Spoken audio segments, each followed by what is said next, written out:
बिल्लाहिमिनश्शैतानिर्रजीम बिस्मिल्लाहिर्रहमानिर्रहीम। Dear viewers and students, आज हम लोग बहुत ही इंपॉर्टेंट एंड इंटरेस्टिंग टॉपिक जो कि ऑपरेटिंग सिस्टम से ताल्लुक़ रखता है, हम आज उसे डिस्कस करेंगे। देखिए, हम लोग जब भी बात करते हैं ऑपरेटिंग सिस्टम की, ओएस की जब भी बात करते हैं तो ऑपरेटिंग सिस्टम हमारे एक ऐसे सॉफ्टवेयर कहते हैं जो हमारे सिस्टम के रिसोर्सिस को मैनेज करते हैं, which manage the resources of our system. Okay, अब इन रिसोर्सेज के अंदर, इन हार्ड रिसोर्सेज और सॉफ्ट रिसोर्सेज के अंदर हमारा एक रिसोर्स मेमोरी भी होता है। हाउ टू मैनेज इट, कैसे मैनेज करेगा, किस इन्वायरमेंट के अंदर मैनेज करेगा, व्हाट इज़ द स्ट्रैटेजी क्या होगी, एल्गोरिथम्स क्या होंगे, ये सारी बातें हम इस टॉपिक के अंदर डिस्कस करेंगे। जो नया ट्यूटोरियल का सीरियल स्टार्ट होने जा रहा है वो about the memory management.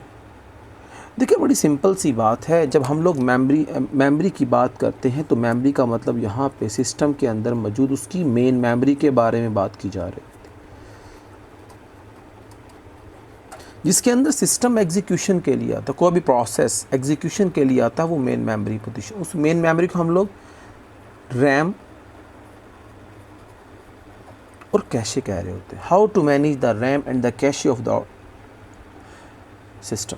Okay, अब बड़ी सिंपल सी बात है कि आप लोगों का जो रैम होता है, just consider here this is a RAM. RAM is a business area. ये कंप्यूटर का एक ऐसा एरिया है, इसमें कंप्यूटर अपना बिजनेस करता है। मीन्स के all the incoming and outgoing traffic should be stay here, उसको यहाँ पे आना है फॉर एग्जीक्यूशन। अब इस बात को अंडरस्टैंड करना बड़ा ज़रूरी है कि सिस्टम इसे किस तरह मैनेज करता है। इस मेमोरी मॉड्यूल को, जिसे हम लोग मेमोरी मॉड्यूल, ये हमारे मेमोरी मॉड्यूल्स हैं जिन्हें हम लोग मैनेज करना सीखेंगे। बड़ी सिंपल सी बात है कि जब हम लोग, हमारी तरफ पास we have two types of environment. हमारे पास दो तरह के कंप्यूटिंग इन्वायरमेंट होते हैं। Number 1, mono programming environment,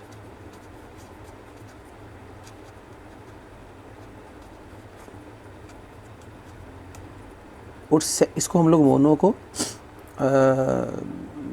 casually हम लोग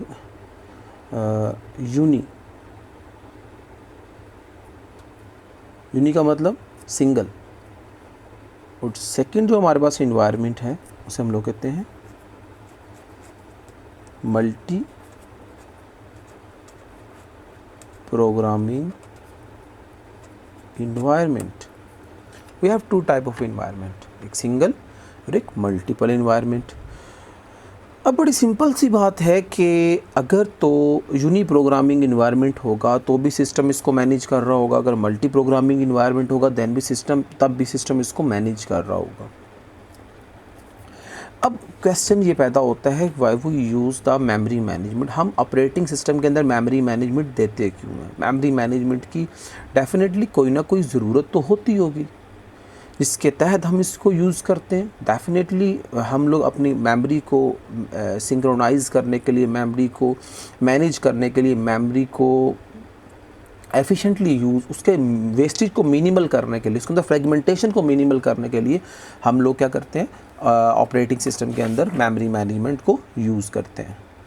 अब बड़ी एक सिंपल सी यहाँ बात कर देना चाहता हूँ ताकि आप लोगों का कॉन्सेप्ट, मैं कहता हूँ, बड़ा अच्छा हो जाए कि बहुत ही इंपॉर्टेंट टॉपिक है और बहुत इंटरेस्टिंग भी है। बस आप लोग मेरी जो वीडियो है उसके साथ बंधे रहिएगा, इंशाल्लाह ताला आप लोगों को ये तमाम बातें समझ आ जाएंगी। देखिए, मेमोरी मैनेजमेंट है ना, सिस्टम यूनिट के अंदर दी जा रही, सबसे पहले हमें उसकी डेफिनेशन पता हो। अब मेमोरी मैनेजमेंट की कुछ फंक्शनैलिटीज़ हैं, वही उसकी डेफिनेशन हो जाती है।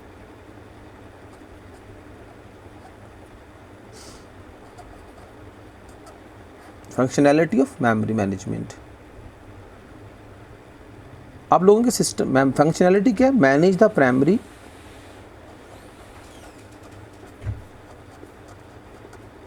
इस प्राइमरी मेमोरी को रैम, रोम और आप लोगों का कैशे स्टे करता है। मगर हम लोग यहाँ पे जो बात करेंगे रैम और कैशे के बारे में बात करेंगे। And move processes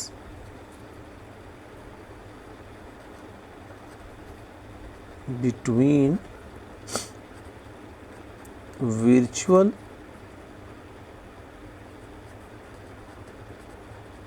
memory as well as main memory, यानी कि प्रोसेस को जब ज़रूरत हुई मेन मेमोरी में ले आए, जब ज़रूरत ना हुई उसको वापस वर्चुअल मेमोरी का मतलब यहाँ पे डिस्क की तरफ रिटर्न कर देना। मीन्स कि ये इस पूरे सिस्टम के अंदर हम इसकी मैनेजमेंट देखेंगे। डेफिनेटली मेमोरी मैनेजमेंट के कुछ गोल्स होंगे, गोल्स ऑफ मेमोरी मैनेजमेंट। अब उन गोल ऑफ मेमोरी मैनेजमेंट में क्या है हम उसको देखते हैं। अब इसको डेफिनेशन के तौर पे भी कंसीडर कर सकते हैं कि memory management is a functionality of an operating system which manage the primary memory and move the processes between the virtual memory and the main memory। ये इसकी बेसिक डेफिनेशन हो जाती है। अब ये कह सकते हैं functionality of operating system which manages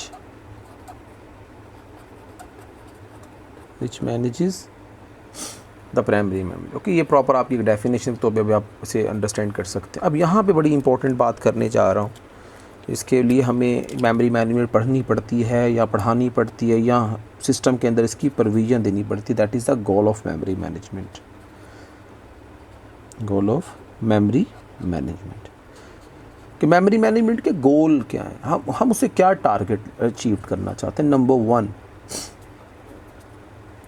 हम चाहते हैं कि जो स्पेस यूटिलाइजेशन है वो मैक्सिमम हो। सेकंड गोल जो हमारा है, run larger process into smaller amount of memory space।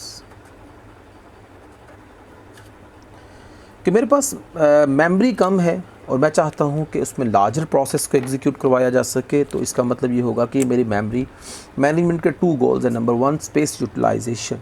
Space utilization उसी वक्त ज़्यादा मैक्सिमम होगी जब उसके अंदर फ्रेगमेंटेशन कम होगा। फ्रेगमेंटेशन कहलाता है वेस्टेज ऑफ मेमोरी। ये इंटरनल और एक्सटर्नल को बाद में डिस्कस करेंगे। We have 2 type, internal and second one is the external. We have 2 types. इसी तरह run the larger process into smaller amount of memory. We have many techniques to manage the memory. Like हम लोग यहाँ पर paging को use करेंगे, page method को use कर रहे होंगे, सेगमेंटेशंस को यूज़ कर रहे होंगे। इस तरह के बहुत सारे मेथडोलॉजीज़ होते हैं जिसके ज़रिए हम लोग क्या करते हैं, लार्जर प्रोसेस को स्मॉलर अमाउंट ऑफ मेमोरी के अंदर एग्जीक्यूट कर सकते हैं। डियर स्टूडेंट्स यहाँ और व्यूवर्स, यहाँ तक तो आपको ये पता चला कि मेमोरी मैनेजमेंट की डेफिनेशन क्या है और उसकी यूटिलाइजेशन क्या है। अब इसमें एक बात को साथ साथ एडअप करता चला जाता हूँ यहाँ पर, क्योंकि हमारे पास मोनो प्रोग्रामिंग इन्वायरमेंट ऐसा होता है जिसके अंदर हमारे पास अगर एक मेमोरी स्पेस अवेलेबल है तो उसके अंदर एक हिस्से में एक पार्ट डिवाइडिंग इनटू 2 पार्ट्स में डिवाइड हो जाता है और एक पार्ट के अंदर आपका ऑपरेटिंग सिस्टम लोड हो जाता है और single by single 1 by 1 process आता है और एग्जीक्यूट हो जाता है। इस सिचुएशन को हम लोग कहते हैं ये मोनो प्रोग्रामिंग इन्वायरमेंट है। मोर देन 1 प्रोसेस एग्जिस्ट नहीं कर रहे होते। But whenever we discuss about the multi programming environment, in that situation we have number of processes कि हमारे पास तो नंबर ऑफ प्रोसेसेस है। How to manage these processes, P0, P1, P2, P3, P4 and so on. We have n number of processes. We have little amount of main memory या primary memory जिसे हम लोग RAM कहते हैं। इन multi programming environment तो how to manage it, हम कैसे manage करेंगे। उसी वक्त ये मैनेज होगा जब उसकी CPU यूटिलाइजेशन, उसकी जो स्पेस यूटिलाइजेशन है मैक्सिमम होगी, फ्रेगमेंटेशन ना होने के बराबर हो। और larger process smaller amount of memory के अंदर एग्जीक्यूट होगा, तो डेफिनेटली आपका जो मेमोरी मैनेजमेंट है वो एक अच्छा कंसीडर किया जाएगा। अब देखिए, अब इस मेमोरी मैनेजमेंट के अंदर मैं एडअप कर देना चाहता हूँ कुछ बेसिक पॉइंट्स को भी, कि हम लोग मेमोरी मैनेजमेंट जब करते हैं तो डेफिनेटली उसकी जो फंक्शनैलिटीज़ हमें डिटेल में पता होनी चाहिए कि उसकी और फंक्शनैलिटीज़ कौन सी होती हैं। डिस्ट्रीब्यूटेड सबसे पहली मेमोरी की जो फंक्शनैलिटी है मेमोरी मैनेजमेंट की, मैनेजेस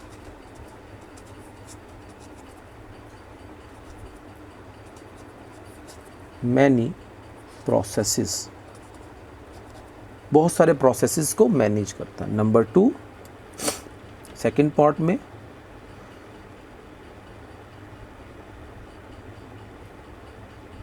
सेकेंड में इसमें आप कह सकते हैं memory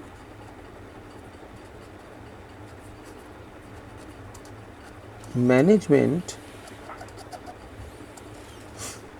knows about, memory management keep tracks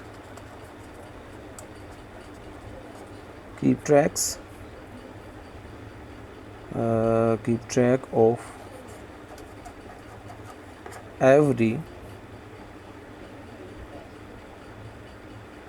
memory location।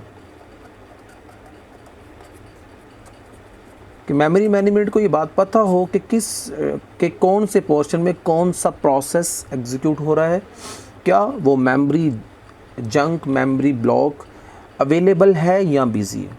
ये भी मेमोरी मैनेजमेंट की रिस्पॉन्सिबिलिटी है। थर्ड इम्पॉर्टेंट रिस्पॉन्सिबिलिटी वो कहते हैं यहाँ पे टेक्स डिसीजन, वो यहाँ पे क्या करता है, डायनामिक डिसीजन लेता है। Decision which process will get memory, कौन सा प्रोसेस है वो मेमोरी को गेट करेगा। Number 4th one, keep tracks of whether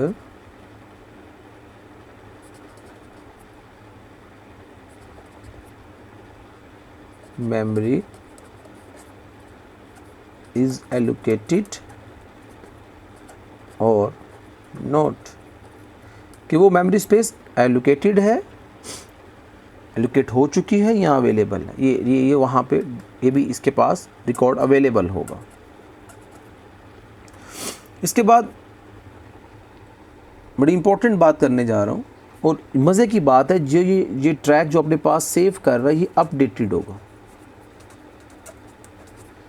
just consider hair कि अगर मेरे पास यहाँ पे एक मेमोरी अवेलेबल हो, मेमोरी, अब मैं क्या कहता हूँ कि सिस्टम के पास ये बात अवेलेबल है कि जो 001, 002, 003, 004, 005, 006 एंड 007 एंड 008 कंसीडर करें, these are the memory addresses.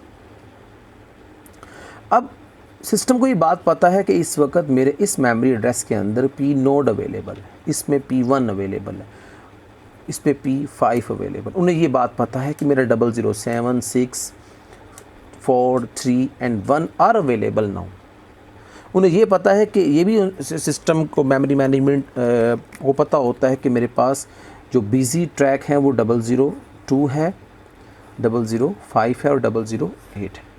Whenever they become free, जब ये प्रोसेस एग्जीक्यूट कर जाएगा और वापस वो कहाँ चला जाएगा, आपके वर्चुअल मेमोरी में, मीन्स के डिस्क की तरफ जब वापस जाएगा तो this block will be empty.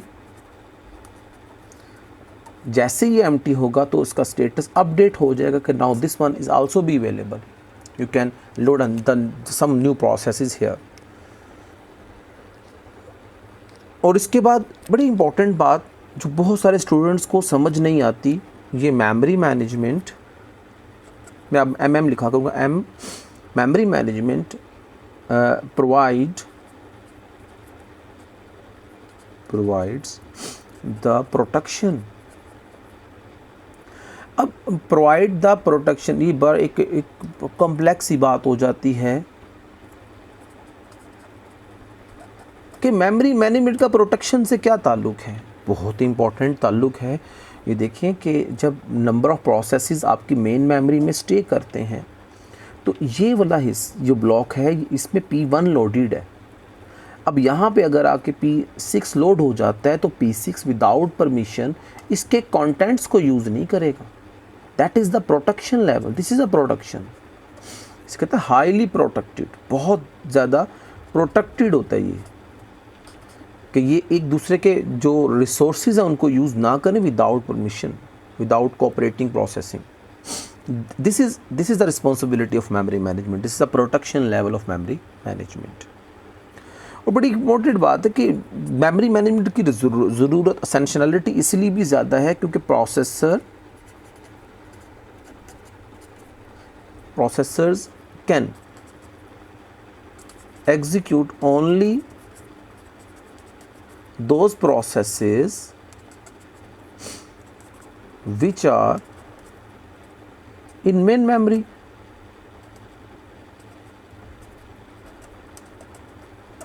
कि जो सिस्टम है, प्रोसेसर है, उन्हीं प्रोसेसेस को एग्जीक्यूट कर सकते हैं जो कि सिस्टम के मेन मेमोरी में फॉल करते हैं।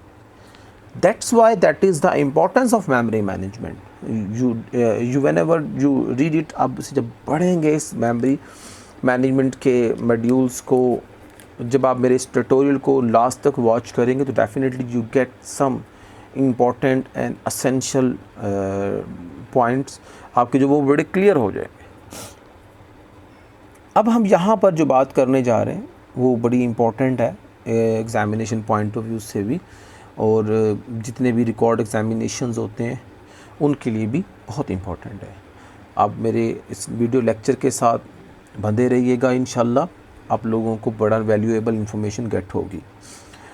अब हम लोग बात जो डिस्कस करने जा रहे हैं वो भी इम्पॉर्टेंट बात ही कंसीडर की, बल्कि बहुत ही इम्पॉर्टेंट कंसीडर की जा सकती है कि when ever you understand the working of memory management in operating system, उसमें सबसे पहली बात है कि कुछ इम्पॉर्टेंट डेफिनेशंस होती हैं। नंबर 1,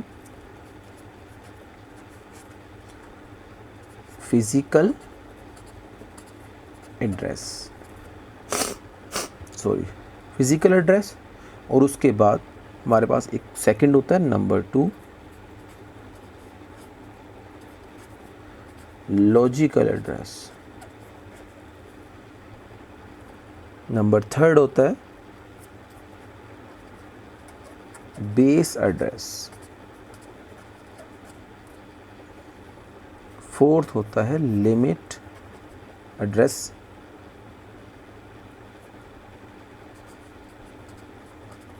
या इसको हम लोग ऑल्टरनेटिवली रजिस्टर्स भी कहते हैं।